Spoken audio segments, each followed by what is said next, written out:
안녕하세요. 보건이쌤입니다. 오늘은 제가 면접 당일날 면접 썰을 좀 풀어드리려고 합니다. 이 앞전 영상에서는 면접 답안을 어떻게 구성해야 되는지, 그리고 면접 2차 준비 어떻게 해야 되는지에 대해서는 안내를 해드렸어요. 선생님들 면접 시험은 15분 동안 진행이 됩니다. 15분 동안 구상형 문제 2개, 그 다음에 추가 질문 하나, 즉답형 질문 하나, 추가 질문 이렇게 5문제를 답변을 하셔야 돼요. 그럼 15분 동안 적절한 시간 분배는 3분으로 배분을 하는 것이 가장 적당한데요. 그러면 그 3분 동안에 내가 많은 답변을 하기 위해서는 바로 본론으로 들어가시는 게 제일 중요합니다. 문제를 다시 읽으면서 면접관들한테 이해시켜줄 필요가 없어요. 면접관님들은 다 문제에 대해서 알고 계십니다. 예를 들면 어떤 학생이 특정 교과 시간마다 보건실에 계속 온다고 했을 때 그거를 어떻게 해결할 것이냐라는 문제가 나오면 바로 답변을 하시면 됩니다. 저는 먼저 그 학생과 상담을 먼저 해보겠습니다. 건강상의 문제가 있는 것인지, 아니면 그 교사와의 어떠한 갈등이 있는 것인지, 아니면 정말 그 학업의 어려움 또는 그 교우 관계에 있어서의 어려움이 있는 것인지 정확한 판단을 위해서 아이와 먼저 상담을 해보고, 그 아이가 정말 그 교과 선생님이 싫어서 그런 거라고 하면 그 교과 선생님과 또 면담을 해보겠습니다.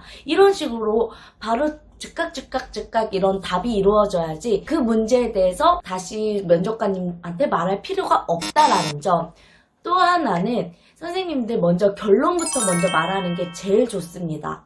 프로그램명을 말하라고 했잖아요. 그것도 결론인 거예요. 만약에 이러이러한 문제 학생들이 있었을 때 어떻게 할래? 라고 했을 때 저는 이 아이들과 협력적 인성교육에 대한 방안으로 앙토라지라는 프로그램을 운영하도록 하겠습니다. 이게 결론인데 이 앙토라지 프로그램에 대해서 부가적인 설명을 해준다는 거죠. 내가 앞전 설명 다다다다다 해서 저는 이러한 결과로 앙토라지 프로그램을 운영하도록 하겠습니다 라고 하면 면접관님의 시선과 주목을 끌지 못합니다.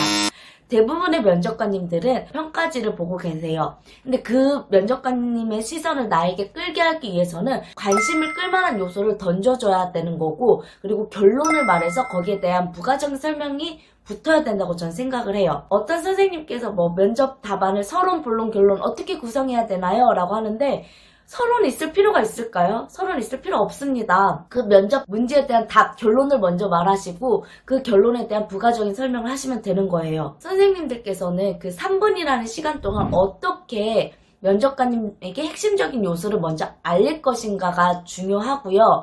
지금 답안 연습을 하실 때 결론부터 먼저 말하고 그 다음에 부가적인 설명으로 쭉 해야 된다라는 거, 문제는 절대 말할 필요가 없습니다. 그러면 오늘의 주제인 시험 당일날에 대해서 썰을 좀 풀어보도록 하겠습니다. 제가 1차 시험 발표가 났을 때 정말 1차 시험에 대해서 당연히 합격할 거라고 생각은 했지만 그렇게 낮은 점수 합격할 줄은 몰랐어요. 확인을 해보니까 합격 커트라인이 저희 때는 서울 지역이 65점이었습니다. 근데 그 65점에서 정말 간당간당하게 합격을 했더라고요. 그래서 저는 2차에서 반드시 뒤집었어야 했어요. 서울은 1차 시험에서 1.5배수를 뽑게 됩니다. 근데 제가 1배수에 못 들었다는 것을 정말 확신을 했거든요. 그래서 이제 2차에 엄청 매달리기 시작하는데 1차 합격자 발표가 나고 2차 시험까지는 약 2주 정도의 시간이 있어요. 그때 동안에는 정말 이제 여러 가지 답안을 생각해 놓을 거예요. 그러면 이렇게 답안 준비한 거에 대한 약간의 패턴이 보이기 시작합니다. 아, 여기에서는 이거를 써야 되겠다는 패턴이 보여요. 그 답안을 머릿속에 전체적으로 암기하고 있는 선생님은 절대 없을 거예요. 예상 문제가 너무나 많고요. 시책만 봐도 너무 외워야 할 주제가 너무 광범위합니다. 그런데 그 중에서도 반드시 이거는 암기해야 되겠다, 확실하게 이 개념을 알고 있어야 되겠다 하는 몇몇 요소들이 있어요. 지금까지 생각나는 거는 제가 자주 말하죠. 협력적 인성교육, 그 다음에 회복적 생활지도, 학생 자치를 위한 교복 입은 시민, 학교의 자율운영 체제, 이런 거 되게 중요하거든요. 학교 자치도 굉장히 중요하고, 그리고 교직관, 이런 것들은 굉장히 중요하기 때문에 이거는 그냥 좀 개념 정리와 내가 반드시 알고 있어야 되는 거고, 이제 그 외에 다른 것들은 이거는 이런 게 나오면 쓰겠다라고 할 정도로 머릿속에 그냥 저장시켜 놓으면 됩니다. 1차 발표가 나면 2차 시험에 대한 계획 공고문이 나와요. 근데 선생님들 이거는 꼭 출력하셔서 정독하셔야 됩니다. 2차 시험 계획 공고문에는 준비물에서부터 그 시험 당일날 유의사항 및 그리고 주의사항도 있고요. 다양한 정보들이 있으니까 그거는 출력하셔서 꼭 보셔야 돼요. 이제 시험 당일이 됐죠. 시험 당일날 챙겨야 될 것, 수험표, 신분증, 간단한 간식과 물, 그 다음에 내가 정리한 면접 정리본, 이렇게 4가지는 꼭 챙기시고요. 이제 시험장으로 갑니다. 저 같은 경우는 잠실고등학교에서 시험을 봤어요. 제가 아산병원을 다녔었거든요. 그러니까 그 잠실나루라는 역도 너무나 친근했고 잠실고등학교도 너무나 친숙했어요. 그래서 그런 데에서 불안 요소를 좀 감소시킬 수 있었던 아주 핵심적인 요소였던 것 같습니다. 잠실고등학교에 딱 가서 앞에 큰 종이 붙어 있어요. 이제 내 수험 번호에 어느 교실에 가서 대기를 하라고 적혀 있기 때문에 그 대기 장소를 찾아서 가게 됩니다. 대기 장소에 가려고 복도를 지나게 되잖아요. 그런데 제가 지나갈 때 보니까 첫 번째 교실에 평가실 1이 있고요. 그 다음에 평가실 2, 그 다음에 구상실, 그 다음에 대기실이에요. 그러니까 평가실을 다 지나오면서 보게 된 거죠. 어떤 선생님들은 그 평가실을 직접 들어가 보기도 합니다. 잠겨있지 않아요. 그러니까 선생님들도 조금 일찍 도착하셔서 짐이랑 좀 내려놓으시고 내가 시험 볼 장소를 한번 들어갔다 와보는 것도 참 좋다고 생각을 해요. 그러면 면접관님들의 자리가 딱 보이고 그 앞에 책걸상이 하나 놓여져 있습니다. 그러면서 아, 내가 여기서 시험 볼 거구나. 한번 눈도장 찍고 오면 약간 불안감이 감소될 거예요. 대기 장소에 가면 책걸상에 본인의 이름과 수험 번호가 적혀져 있어요. 그럼 그쪽에 가서 앉으시고 이제 외투를 벗고 옷에 묻은 먼지도 좀 떼시고 하시면서 이때 제일 중요한 게 돌돌이 이렇게 먼지 떼는 기구, 그거 가지고 오셔서 먼지 떼시는 선생님도 있어요. 저는 그거 정말 생각도 못했거든요. 그거 보면서 와, 정말 준비성 철저하시다 이런 생각했는데 그런 거 가지고 있으면 먼지도 좀 떼시고 하시면서 마음을 차분하게 가라앉히실 필요가 있습니다. 감독관이 들어오기 전까지는 자신이 정리한 정리본을 볼 수 있으니까 그때까지 열심히 보셔야 돼요. 그런데 선생님들 이때 또 중요한 게 괜히 두꺼운 면접 정리본 가져가지 마세요. 사람 심리가 이 두꺼운 면접본을 빠르게 막 보려고 하지만 이거를 그렇게 보면 또 대충 본 것 같고 이 두꺼운 거 또 다 못 보면 괜히 마음 불안해져요. 그러니까 정말 핵심적인 요소 A4 용지로 한 4-5장 정도만 가져가셔서 그것만 계속 보세요. 내 머릿속에 어딘가 저장되어져 있고 당황하면 어딘가 입에서 튀어나올 말이 나는 충분히 연습돼 있어 라고 마인드 컨트롤 하시면서 최소한의 용량의 정리본만 가지고 가시는 걸 추천해드립니다. 면접 감독관이 들어온 순간부터는 본인의 짐과 핸드폰을 모두 제출을 하셔야 됩니다. 그 순간부터 면접을 실제 보는 그 시간까지는 그냥 멍하니 앉아 있어야 돼요. 그때가 제일 마음이 불안하면서도 아무 생각이 안 나면서도 뭔가를 해야 될 것 같은 그 불안감의 시기거든요. 그러니까 괜히 두꺼운 거 가지고 가서 뒷부분 못 봤는데 이렇게 아쉬워하지 마시고 그냥 면접은 간단하게 이제 짐과 핸드폰을 모두 반납한 후에는 면접 순서를 뽑게 됩니다. 면접 순서는 제비뽑기 방식이에요. 제가 처음에 번호를 뽑았을 때 제 기억에는 20번대였던 걸로 기억을 하는데 그걸 보고 저는 나는 중간 순서야. 다행이다. 첫 번째 순서면 너무 떨렸을 것 같고 마지막 순서였으면 그 시간까지 뭐 하나 이런 생각을 가지고 있었어요. 그래서 마음 편히 있었어요. 20번대니까. 그런데 1, 2, 3, 4 이렇게 면접 순서에 따라서 자리를 이동을 하게 돼요.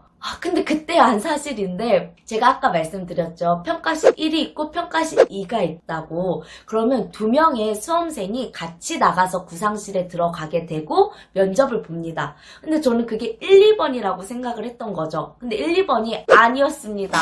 만약에 40명이라는 학생이 있다고 치면 1번과 21번, 1번과 21번이 나가서 구상실에 들어가서 시험을 보는 거죠. 와, 근데 제가 그때 중간 순서였음에도 불구하고 저는 그때 자리 순서상 맨 마지막 순서였어요.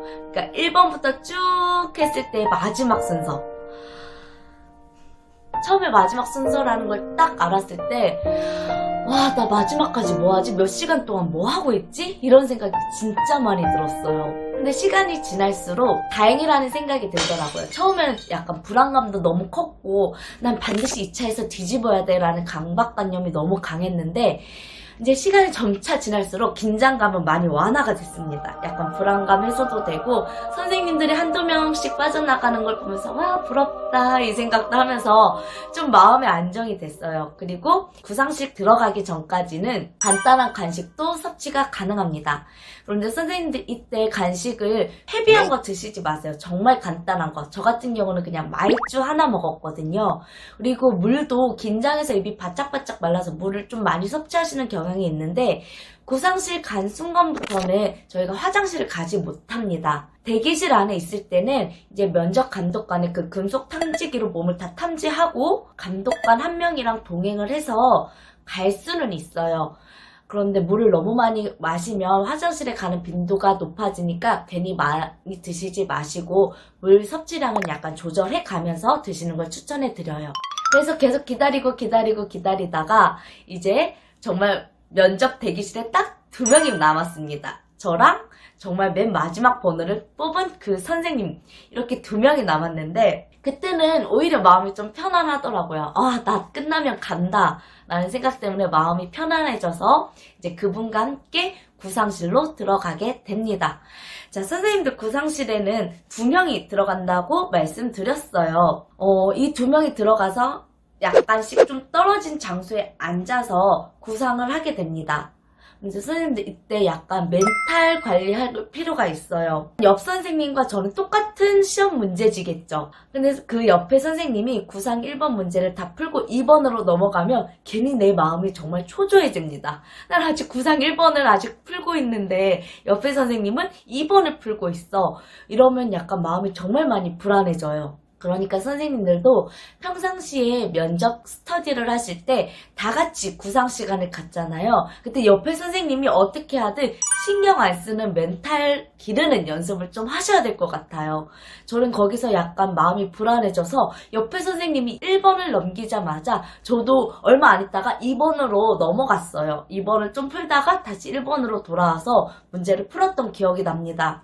그러니까 선생님들 여기서 제가 느꼈던 건 이 부분에서도 약간 멘탈 관리 연습을 했으면 좀 좋았겠다라는 생각이 들더라고요.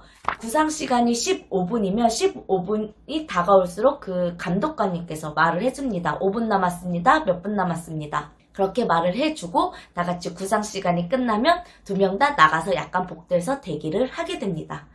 자, 복도에 대기를 하고 있는데 소리가 들려요. 앞에 면접하시는 분의 소리가 들립니다. 그 분이 말하는 말투나 말 빠르기 이런 것들은 들리는데 구체적인 내용은 들리지 않아요. 그때 이제 약간의 두근거림이 발생을 하게 되죠. 앞선 선생님이 이제 면접을 끝내고 나오면 제가 그 장소에 들어가게 됩니다. 정말 평가실에 들어가실 때는 반드시 한번 노크하시고 문 열고 문 조심스럽게 닫고 그 면접관님들한테 간단하게 목례하시고 자리로 가셔야 되세요. 면접관님들이 본인을 쳐다보지 않으실 수도 있어요. 그래도 간단하게 목례하시고 꼭 들어가시고요. 자리에 가서는 의자를 쥐끄지 마시고 두 손으로 조심스럽게 빼내고 그 다음에 안녕하십니까? 관리번호 몇 번입니다. 라고 말하고 의자에 착석하시면 됩니다. 이때 선생님들 인사를 안녕하십니까? 랑 동시에 할까? 이런 거 많이 고민하시는데 저 같은 경우는 인사 먼저 하고 안녕하십니까? 관리번호 몇 번입니다. 라고 말을 했어요. 의자에 앉고 나면 저 같은 경우는 가운데에 남자 면접관님이 계셨고 양옆으로 여자 면접관님이 계셨어요. 그리고 제가 보는 시야에서 오른편에 그 전자시계로 15분 타이머가 있었습니다. 그러면 이것도 면접관님들마다 다를 수 있는데 막 많이 불안해하고 내가 막 긴장되어져 있으면 면접관님들께서 이제 시작하겠습니다 라고 말을 해주는 경우도 있어요. 그러니까 뭐 앉자마자 바로 15분 스타트 이건 아니라는 거 간단하게 이제 뭐 어떻게 진행될 거라고 브리핑 해주시는 면접관님들도 있습니다. 그러니까 앉은 후에 잠깐 이렇게 텀을 약간 두시는 거 필요합니다. 그래서 이제 면접관님이 시작하겠습니다 하고 15분 타이머를 시작한 순간부터는 구상형 1번 답변하겠습니다 라고 말하고 내가 문제에 대해서 답 끝나는 순간 이상입니다 라고 말을 하시면 됩니다. 선생님들께서 이제 구상형 문제는 내가 문제를 한번 봐왔던 문제니까 그래도 좀 괜찮은데 추가 질문이나 즉답형 문제 이런 거는 좀 당황해서 이렇게 말하는 경우가 있는데 최대한 그런 말은 쓰지 않도록 연습을 하시고요.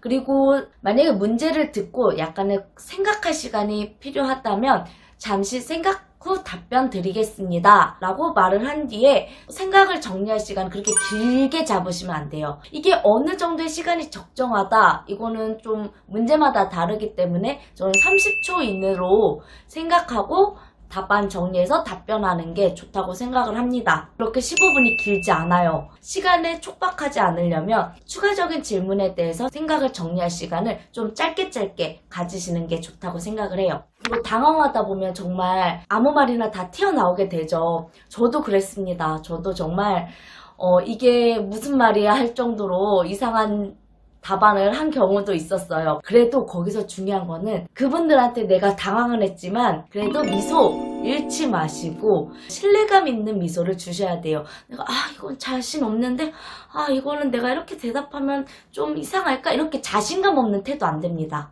그리고 평소에 뭐 말투라든지 억양이라든지 이런 것도 연습을 하실 필요가 있어요. 그렇게 시험을 다 끝내고 이제 면접실에 나오면 모든 시험은 다 끝나게 되지요. 나와서는 이제 다양한 생각이 듭니다. 그 문제에 대해서 이렇게 답변할까 저렇게 답변할까 생각 들지만 그래도 그때 면접관님들의 그런 표정을 보면서 저는 제가 합격하겠다라는 생각이 들었거든요. 면접이 끝나면 누구나 다 후회하는 마음이 있을 거예요. 그렇지만 잘했을 거라고 믿고 2차에서 뒤집었을 거라고 생각하면서 그때부터는 정말 긍정적인 생각하면서 푹 쉬시길 바랍니다. 선생님들 지금까지 면접 준비 차곡차곡 잘 해오시고 계실 텐데요. 뭐 궁금한 거 있으시면 밑에 댓글로 달아주시면 제가 답변을 성실하게 해드리도록 하겠습니다. 그리고 선생님들께 제가 알쓸신작 정리본을 공유하려고 합니다. 그 공유 파일은 아래 주소에서 다운로드 하시면 되시고요. 비밀번호는 한글로 알쓸신잡입니다. 알쓸신작 자료뿐만 아니라 제가 책을 보면서 정리한 내용들도 조금 있을 거예요. 제가 그냥 막 적은 거라서 분명히 좀 수정해야 될 부분도 있고 선생님들과 맞지 않는 부분들도 있을 테니까 그 부분은 선생님들께서 알아서 수정하셔서 자유롭게 이용하시고 꼭 면접 모두 좋은 점수 받길 바랍니다. 그럼 안녕.